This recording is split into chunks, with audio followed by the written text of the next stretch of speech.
To me, what the A-10 means is the mission. So the mission of close air support, whenever I think of the A-10, what I'm really thinking about is, what is the mission?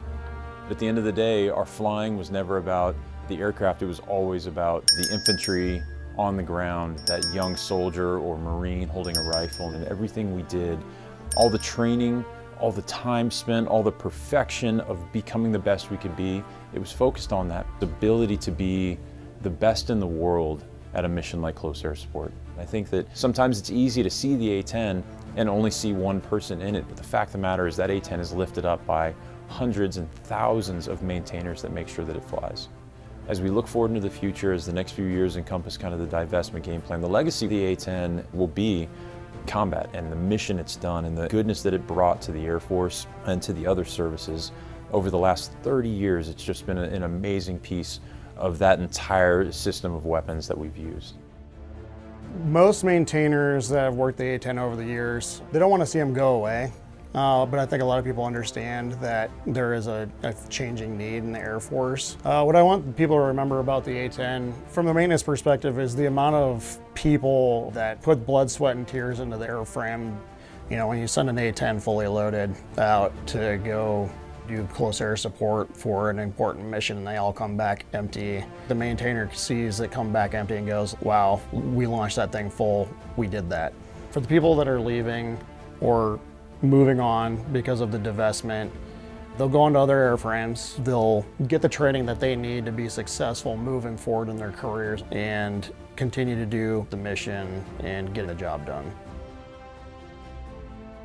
The unique capabilities of the A-10 really come back to a combination of the platform and the training that the pilots get in it. So the platform gives you ability to operate in not only austere conditions, but below the weather, challenging terrain. It is built like a tank and it's a flying gun.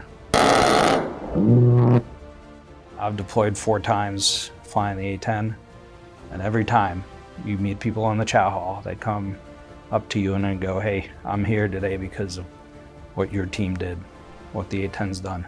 One of the best, most rewarding parts of flying this airplane has been those experiences where you can go shake people's hands that you just saved.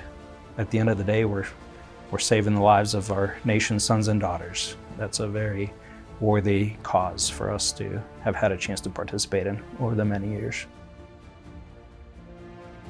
In this job capacity, at least in the demo role, I've been able to go and see and speak with people who have walked up to me almost every air show that have said, hey, this airplane saved my life.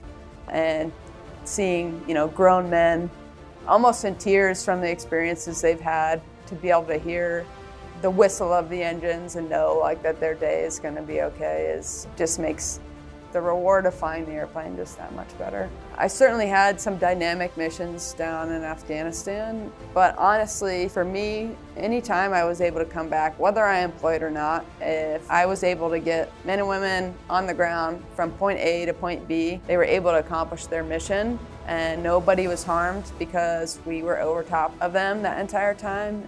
That is the whole purpose of what we do. This airplane has meant everything to me, and I get emotional talking about it, but I've gotten 7 years now and it has given me so much and it's given, the men and women on the ground so much, and I will enjoy every hour that I get left in it, and I'm excited for whatever future comes my way, whatever airplane that may be, and I'm looking forward to be able to carrying on the mission and that mindset onto whatever airplane I end up flying down the road.